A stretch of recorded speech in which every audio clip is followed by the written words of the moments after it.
Assalamualaikum warahmatullahi wabarakatuh. Waalaikumsalam warahmatullahi wabarakatuh. Alhamdulillah pemirsa, pagi ini kembali kita ketemu di acara kesayangan kita. Barakallah, hidup semakin berkah. Amin.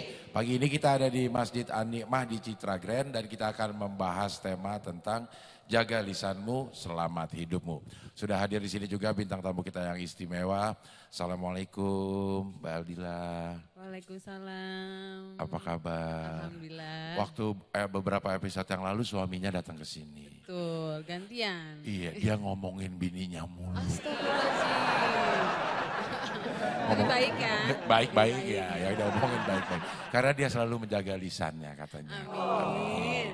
Dan tentunya sudah hadir juga Ustadz yang selalu memberikan pencerahan kepada kita, ada Ustadz Dasaat. Assalamualaikum Ustadz. Waalaikumsalam warahmatullahi wabarakatuh. Apa kabarnya saya? Baik. Alhamdulillah kalau saya baik. Iya. Baik. Oke, sebelum kita mulai saya akan perkenalkan dulu ibu-ibu yang hadir di sini. Di sebelah kanan saya ada Majelis Salim Sakinah dari Condet. Salah ya? Dari mana? Oh, itu lagi ya. Marah ya, dipindahin ya. Oke, Majelis Salim Sakinah dari Citra Grand.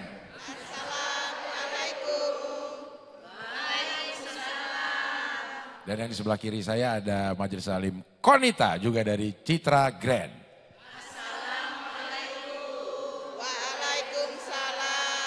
Alhamdulillah. Semua udah pada izin suami belum Bu datang ke sini? Sudah. Kayaknya belum, ada yang belum ya. Oh sudah, alhamdulillah. Oke Mbak Aldila, mungkin ada yang mau ditanyakan atau curhat silakan. Ada nih Ustadz, kan aku pengen tahu ya kalau kita lagi ngumpul-ngumpul gitu sama teman-teman gitu. Kenapa ya ada orang dia baik banget kelihatannya gitu. Sopan apa gimana, tapi saat dia lagi ngumpul-ngumpul jadi kayak sering ngejelek-jelekin orang. Itu gimana ya Ustadz hukumnya? Ya, saya memang sering sampaikan ke ibu-ibu bahwa kalau selesai majelis seperti ini langsung pulang. Karena kalau tinggal pasti dosa. Ya.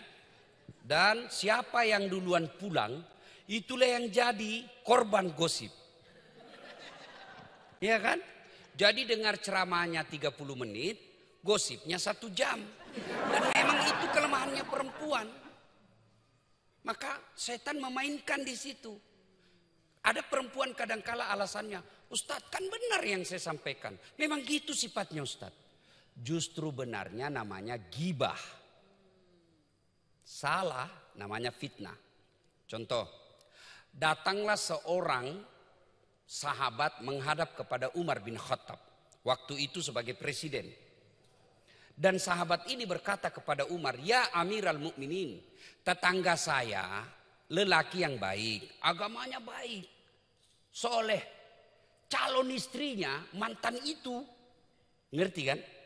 Ya, durjana lah itu, masa lalunya jelek. Tapi kasihan ini lelaki calon suami, dia tidak tahu siapa calon istrinya. Apakah saya harus beritahu bahwa begini loh calon istrimu? Umar marah dan berkata, kalau bahasa di Makassar, kenapa kau yang sibuk? Apa urusanmu? Kau tahu enggak siapa yang menutup aibnya ini orang sehingga calon suaminya tidak tahu? Kau tahu siapa yang menutup aibnya? Allah Subhanahu wa ta'ala. Apa urusanmu kau mau ikut campur itu? Nah ini biasa yang membuat ibu-ibu merasa halal menggosip. Karena dia merasa benar yang saya sampaikan. Benarnya itulah disebut gibah. Kalau salah namanya fitnah. Satu-satunya yang boleh disebut kekurangan orang kalau niatnya bukan menghina. Tapi mempertegas identitas. Kau tahu Dasaat Latif? Yang mana ya? Ada itu yang Ustadz dari Makassar pendek. Hitam, pesek. Nah itu boleh. Bukan karena mau menghina tapi mempertegas. Tahu Abdel? Ada itu. Yang mana? Ya beda-beda tipis Dasaat Latif. Itu. Tapi kalau secara detail itu sudah haram. Karena sudah menghina. Ibu, saya punya karya. Ibu-ibu punya kue. Dari pagi bikin.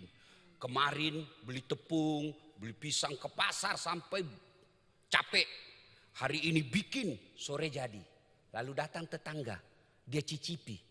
Oh, jelek betul ini. Wah ini mana? Ibu tersinggung apa enggak? Tersinggung pasti. Tersinggung apa enggak? Kan karya kita nih. Nah, ibu-ibu siapa yang ciptakan? Siapa punya karya? Allah. Jadi kalau ibu mencela karya Allah, siapa yang ibu hina? Allah. Jadi jangan pernah mencerita kejelekan orang. Ya. Nah, kalau ada kejelekan kita lihat, ambil hikmah. Oh. Maksudnya ternyata sifat seperti itu orang tidak senang. Maka jangan dicontoh. Al-Quran menjelaskan, ayuhibbu ahadukum. Sukakah kamu memakan bangkai sesamamu manusia? Ya. Nah. Oke, baik. Sekarang giliran ibu-ibu yang hadir di sini. Siapa yang mau nanya, Bu? Boleh dari Konita, silakan. Assalamualaikum warahmatullahi wabarakatuh. Waalaikumsalam. Terima kasih udah Abdel dan Kak Kadila. Hai, apa kabar Kak Kadila, atas kesempatannya untuk bertanya. Perkenalkan, nama saya Ayu. Selamat pagi Ustadz, semoga sehat ya. Pada hari ini saya ingin bertanya, saat ini kan era digital ya. Era digital yang mana setiap orang berhak untuk berbicara gitu ya. Yang penting sesuai dengan Undang-Undang ITE. Namun adikala kita seseorang ini punya sosial media, banyak sekali yang menyampaikan unek-unek ya. Unek-unek lisannya ini ya semaunya gitu ya. Ada dua sisi yang bisa kita ambil. Pertama mungkin kalau sisi negatifnya, andai dia menjelek-jelekan penjualan orang lain, pastikan ada kerugian dari orang tersebut. Itu yang pertama kalau jeleknya. Tapi dari sisi positifnya, andai ini memang membantu seseorang untuk tertolong dari masalahnya. Misalnya contoh ada salah satu insuren misalnya yang merugikan beliau, alhasil naik ke permukaan jadi terbantu. Nah, lantas bagaimana menyikapi kedua ini dari sisi lisan? Terima kasih. Ya. Satu, teknologi itu alat. Dia bisa menjerumuskan dan juga bisa menyelamatkan. Tergantung siapa yang pegang. Sama-sama kita punya IG. Tapi IG-nya para ulama, Instagramnya, TikToknya para ulama, biasanya isinya nasihat. Medsosnya, orang yang pikirannya maksiat saja, pasti isinya medsosnya maksiat. Jadi tergantung siapa. Dua, dengan teknologi orang bisa lebih gampang bermaksiat. Kalau dulu udah, ibu-ibu mau gosip, itu harus tatap muka. Dia harus ketemu di sumur, ketemu di tangga, ketemu di balai-balai, ketemu di penjual sayur. Itu baru jadi gosipnya. Sekarang, satu di Jakarta, satu di Bekasi, satu di Semarang, satu di Makassar, satu di New York. Yang digosip yang ada di Medan. Di mana dia gosip? Grup alumni SMA. Kan? Dan itu jari-jari itu setan mainkan. Setan mainkan. Ketika ada memulai, ibu ketika ada memulai cerita kejelekan orang, maka kalau ibu mau dapat pahala amar ma'ruf nahi mungkar, ayo na'udzubillah min zalik, kita berlindung kepada Allah dari keburukan itu. Jangan malah, oh iya, oh benar, saya juga pernah lihat. Ini kalau orang suka nambah-nambah, biar bukan urusannya dicampuri juga, itu nanti takdirnya seperti tauge. Nah, kok tauge? Coba lihat tauge udah. Ya. Suka ikut campur kan? Di gado-gado ada. Ada. Pecel? Ada. Tahu isi? Ada. Bakso ada. Ada. Nah, soto Betawi? Ada juga. Iya. Makanya karena dia suka ikut campur, iya. Allah takdirkan tidak ada yang lurus, semua bengkok. Jadi kalau ada ibu-ibu yang pagi-pagi di komplek beli sayur sambil gosip, teriakin aja pagi-pagi toge nih ya kan? Maka percaya tidak ada keuntungan dan faedah yang kita dapat dari lisan yang suka menceritakan keburukan orang. Dan percaya pula semua tutur kata lisan kita ini akan diminta tanggung jawabnya di akhirat kelak. Masih ingat kisahnya ketika Nabi Isra Mi'raj? Ada kan perempuan diperlihatkan kukunya terbuat dari tembaga api neraka. Dia cakar-cakar mukanya. Sakit tapi dia cakar. Dia habisi seluruh badannya. Lalu dia makan orang mati di depannya. Nabi bertanya, Jibril siapa itu? Beleng-beleng betul. Siapa itu? Dia tahu jenazah, dia makan, dia tahu sakit tapi dia cakar. Siapa? Jibril menjawab, itulah umatmu yang suka menceritakan kejelekan orang.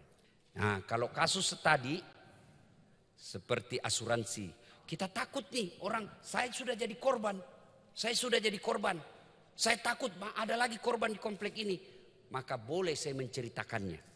Kasus. Ya, kalau ibu mau dapat pahala, bukan cuma dicerita di medsos, karena itu tidak menjadi solusi. Tapi gimana? Lapor ke polisi, lapor ke penegak hukum supaya asuransi itu ditutup, supaya tidak ada lagi korbannya. Oh, oke, begitu ya Bu ya. Sepertinya sudah ada mau ditanyain lagi Dila. Iya, sebenarnya ada pertanyaan. Ustadz, gimana cara kita, maksudnya kan kalau ada tuh kalau orang kayak ngumpul-ngumpul gitu ya, dia suka pakai nama kurang baik gitu untuk nyebut. Ya.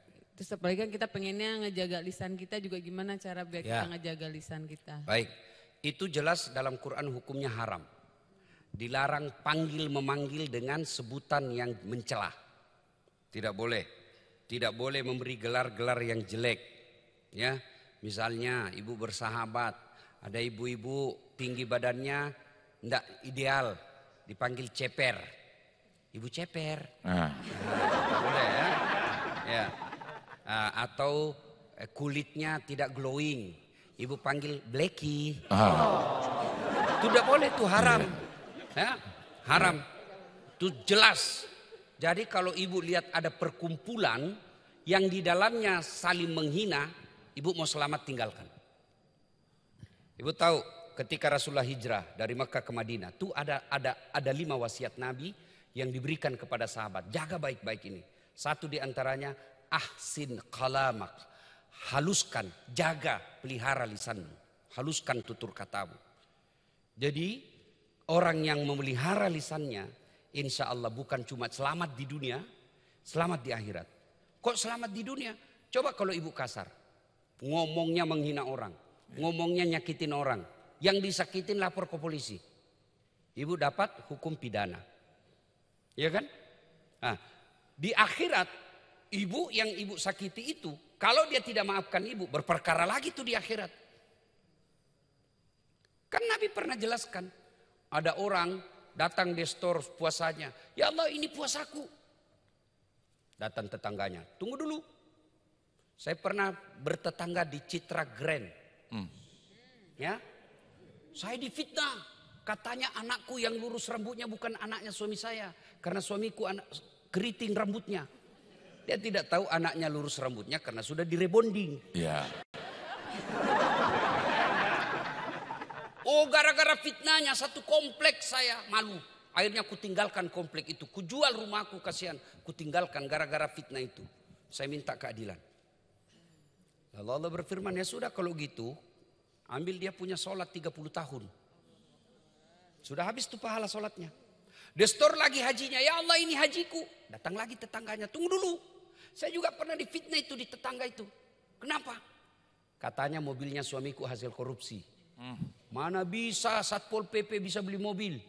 Dia tidak tahu dia punya mobil karena baru dapat gusuran di kampung. Gara-gara fitnahnya, setiap saya lewat di kompleks semua orang cibirin saya. Dan itu 5 tahun saya alami tekanan moral. Saya minta keadilan. Allah berfirman, ya sudah ambil juga puasanya 5 tahun. Habis tuh, habis semua pahalanya. Masih ada orang yang datang. Saya juga pernah difitnah. Katanya saya pelakor. Ya Allah sudah habis pahala saya nih. Puasa habis, sholat habis, haji habis. Apalagi? Kata Allah, tidak ada kebatilan yang tidak dibalas hari ini. Balasannya, ambil dosanya orang yang pernah kusakiti. Maka banyak tuh majelis taklim. Rajin puasa, rajin Senin Kamis, rajin tadarus, tapi rajin juga gosip.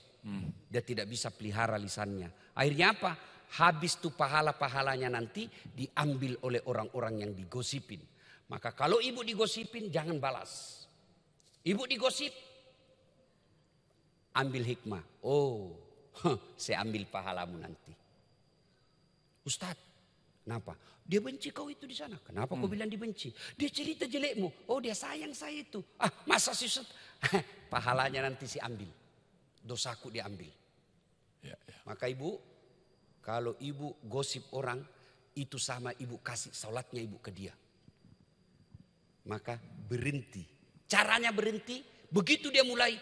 Na'udzubillah min zalik. Ya. Kita berlindung kepada Allah dari keburukan seperti itu. Tinggalkan. Iya.